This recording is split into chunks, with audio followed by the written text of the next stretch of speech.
Hola, em dic Clàudia Brufau, soc crítica de dansa i avui som al Mercat de les Flors amb la Axelem Parolin, una ballarina i coreògrafa de Buenos Aires, establerta des de fa molts anys a Brussel·les. Ella ha treballat amb molts coreògrafs com a ballarina, com Mathilde Monnier, i des del 2004 va començar a crear les seves pròpies peces. Però, tot i ser una coreògrafa molt coneguda a Europa, és d'aquelles que és molt difícil d'etiquetar perquè fuig de tots els patrons coreográficos preestablerts. Diría que en cada pieza vas por diferentes aproximaciones coreográficas, es muy difícil saber qué va a hacer la próxima vez. Y ara en el mercat ens presentarà un programa doble, un solo Wherever the Music Takes You, amb la pianista Lea Petra, i un duet With, que es va presentar fa poc a Brussel·les i després ens ho explicarà, i després una peça de gran format amb 9 ballarins que es titula WEG. Bueno, vamos a entrar, pero antes de entrar en estas 3 piezas me interesaría, Ayelen, que nos explicaras un poco cómo fue tu transición o cuándo decidiste mudarte de Buenos Aires a Europa y cómo encontraste la escena o cómo te fuiste integrando en la escena de danza aquí en Europa. Bueno, hice el taller del Teatro San Martín, que es una escuela que dura 3 años, y ahora no me acuerdo exactamente el año, pero me parece que en el 97 fue el primer festival internacional en Argentina. Y entonces vinieron muchas compañías de afuera y a mí me abrió la cabeza porque vi cosas que no se veían en ese momento en Argentina, porque era casi antes de Internet. Ahora me parece que está todo más, podemos ver todo el tiempo, pero en ese momento no, y fue la primera vez que vi butó y maneras de moverse mucho más brutas que lo que se veía en ese momento en Argentina, que era un poco más neoclásico en un punto, y entonces también se organizó un festival en el sur con profesores internacionales, y ahí todo el mundo empezó a decir, ay, pero tienen que viajar, tienen que ver cosas, tienen que tomar clases, ver espectáculos. Y yo, así como un poquito una ovejita, más que alguien que toma una decisión, dije, bueno, y entonces mi familia no tiene los medios para ayudarme, entonces entré en un programa de televisión de cumbia que se llama Pasión Tropical, y en ese momento era el 1 a 1, que ese era $1, $1, lo que era completamente extraño, pero bueno, en poco tiempo junté plata y llegué primero a Nueva York porque había comprado un ticket que podía quedarme 20 días en Nueva York a tomar clases, y después llegué a Bruselas porque quería hacer parts. Eso puedo reducirlo así, pero tengo una anécdota que me gustaría contar que, bueno, yo no soy muy políglota. Entonces estaba en Nueva York y voy a tomar una clase y me dicen, estudio B, y yo estaba y hay alguien que me dice B de burra. Y entonces, ay, qué gracia por ayudarme. Y era Vero Sendoya, que es una bailarina. Hombre, aquí la conocemos mucho. Sí. Bueno, y además la semana que viene presenta aquí en el Mercat. Y entonces cada día decíamos, bueno, nos encontramos en esta clase. Y ninguna de las dos íbamos porque nos habíamos perdido y aparecíamos las dos en otra clase. Y bueno, estuve todos los días con ella, y después ella me invitó a su casa y estuve un mes en Barcelona en el 2000 cuando llegué a Europa. O sea que para mí es también un poco simbólico el encuentro con ella y con la ciudad. Y aquí empezaste a trabajar con distintos coreógrafos. ¿Y cómo empezaste a crear tus propias piezas o cómo surgió de ti, ¿no? esta transición también entre bailarina y coreógrafa? Otra anécdota linda, hacía muchas audiciones, todo el tiempo, todas las audiciones, entonces siempre llegaba hasta el final. Tenía algo que, si estaban buscando 12, yo era 13, si estaban buscando una, yo era 2. Como que siempre llegaba, pero no se concretizaba. Y entonces en Montpellier tuve a la Ribot como intervenant, como profesora, y entonces luego le cuento que no me funcionaba y que yo digo, bueno, ya de tanto intentarlo, yo digo, bueno, creo que me voy a tener que volver porque no funciona. Y ella me dijo, ¿por qué no haces un solo? Entonces yo de nuevo en esa reacción un poco vejita, ok, y bueno, hice mi solo, mi primer solo, que es mi fecha de nacimiento, y es como que todo se desató, había un nudo que se desató y empecé a trabajar como coreógrafo y como intérprete, pero en realidad yo quería trabajar como intérprete. Y en un momento sentí que le quería dar más importancia a mi propio trabajo y dejé de trabajar como intérprete. Y como coreógrafa, ¿cómo te aproximas a la coreografía? Porque creo que es bastante difícil, ¿no?, clasificar desde fuera, viendo tus obras. ¿Cómo te aproximas a la coreografía? ¿O la coreografía qué es para ti? ¿Qué significa? Para mí es como un gran camino, es como tirarse a la pileta, y zambullirse en un terreno, en un agua que no conozco. Y entonces siempre me da ganas de ir sí, a un lugar que me excita porque desconozco principalmente. Entonces por eso siempre estoy cambiando de agua o queriendo tomar las cosas de otro ángulo en vez de por ahí abordarlas siempre del mismo ángulo.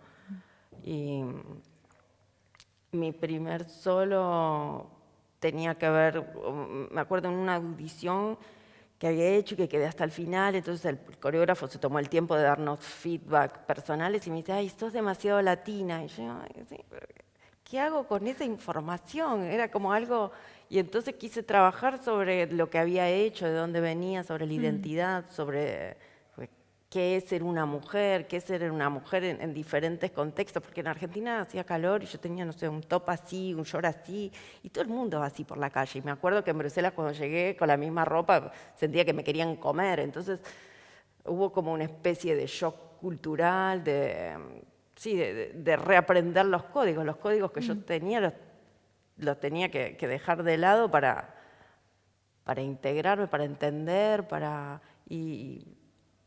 y mucha aceptación también, mucha aceptación de no ir contra, sino ok.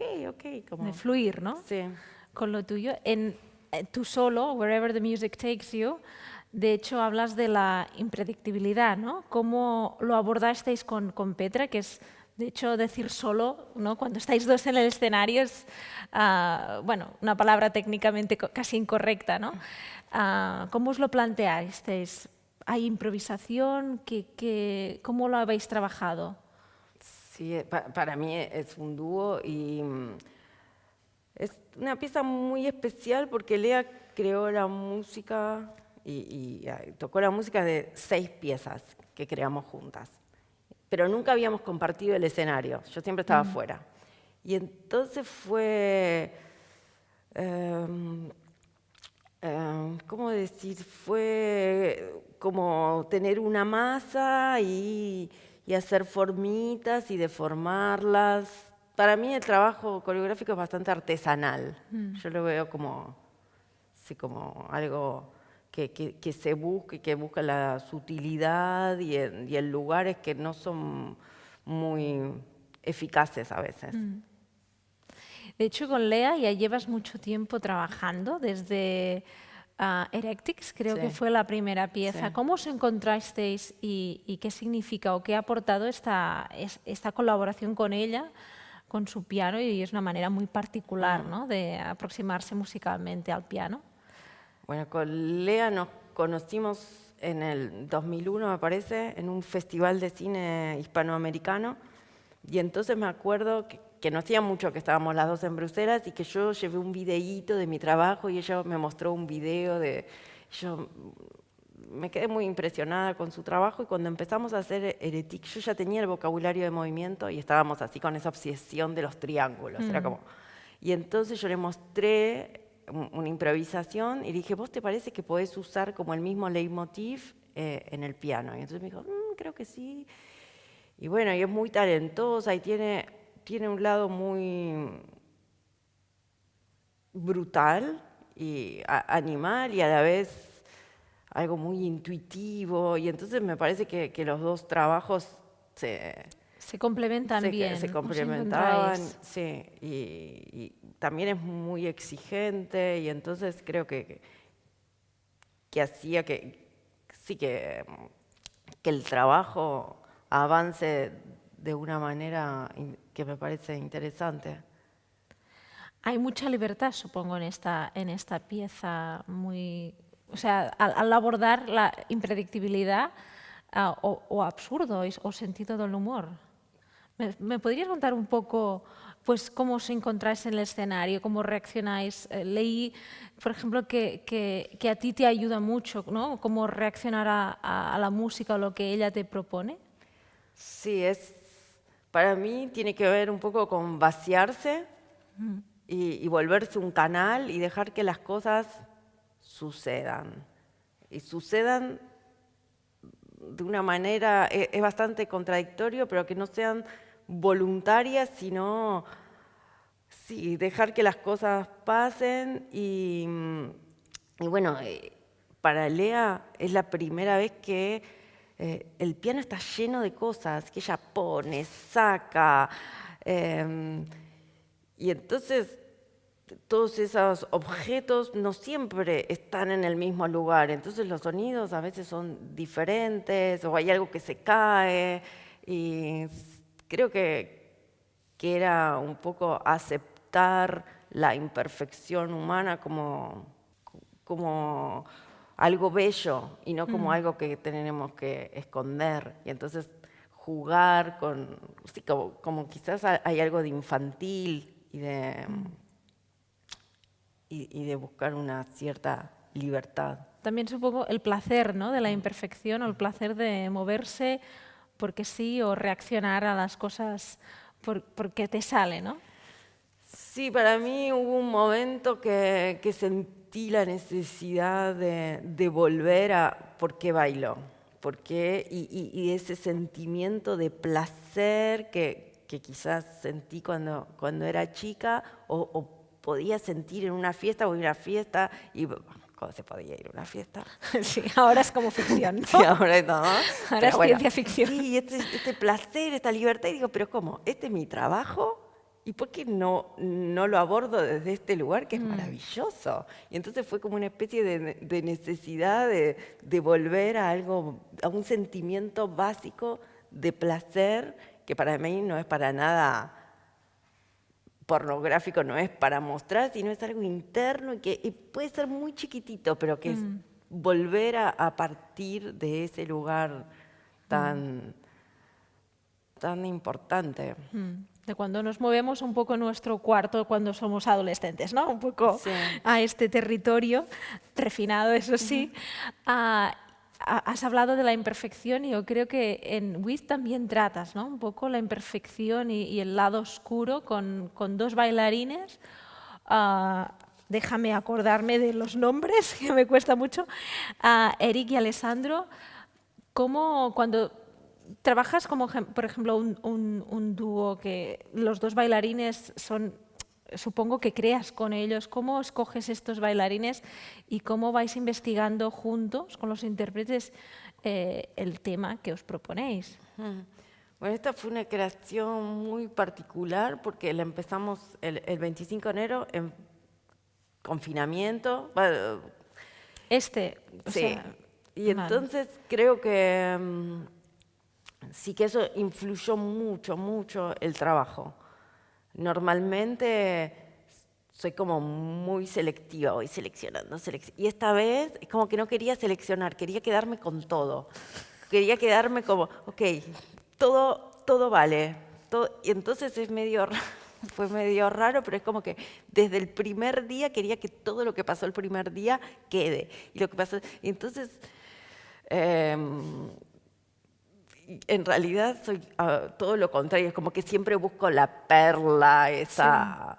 sí. Vas sacrificando material, ¿no? Sí, y esta vez es como que no quería sacrificar nada, quería que todo esté ahí, que esté como salió la primera vez.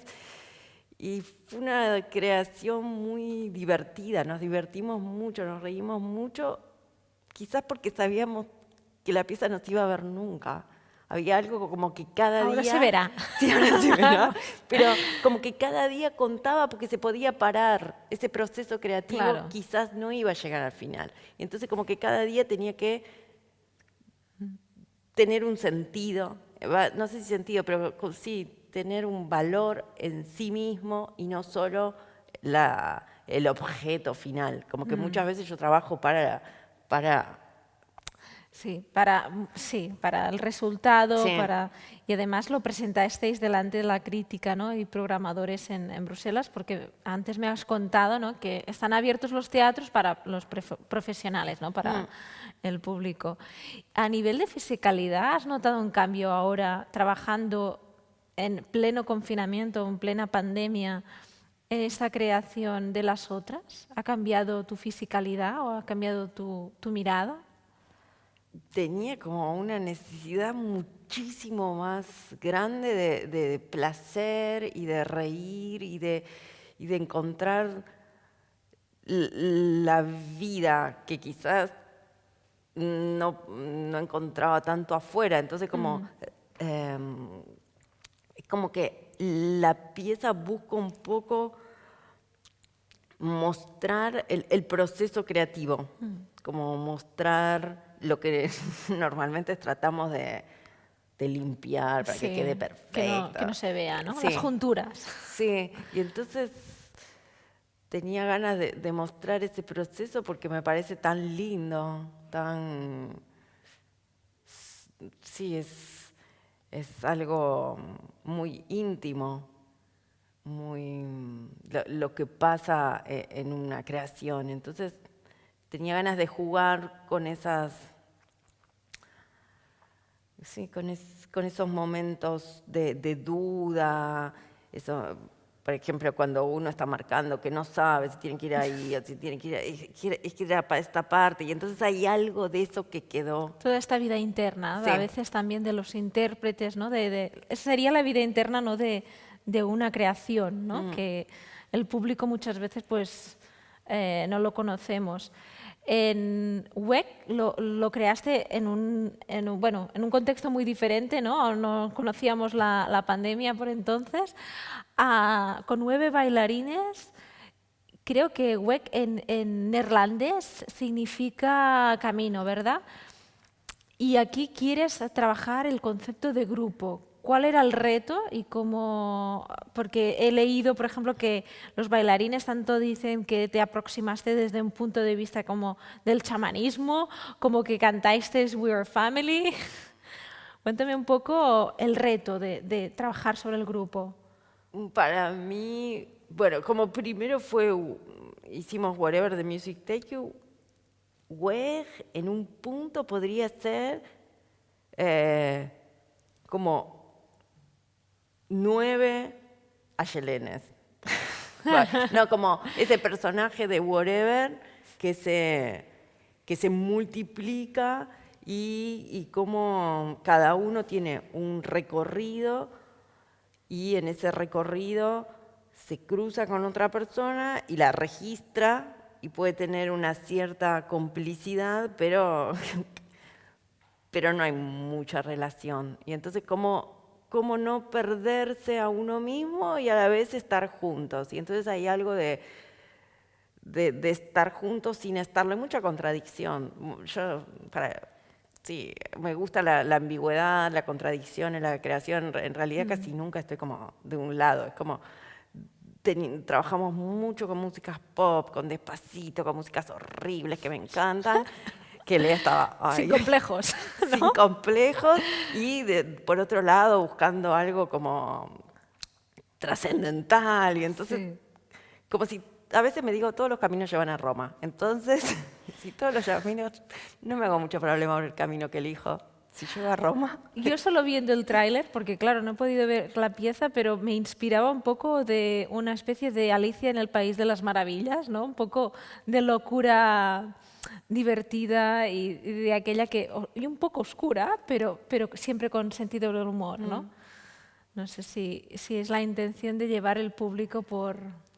Yo creo que no fue la intención quizás en un principio, pero después cuando yo vi la pieza terminada y con un poco de distancia, tengo un recuerdo de Coppelia. Cuando era chica vi Coppelia en el Teatro Colón y fue la primera vez que tuve esa especie de ¡ah! El teatro y hay como una especie especie de copelia delirante, o de un recuerdo vago hecho por una persona adulta que después vio muchísimas piezas y que me inspiré de muchísimas otras cosas, Sí. pero que ese primer recuerdo por ahí hay algo de... Hay algo de copelia. Es interesante esto, ¿eh?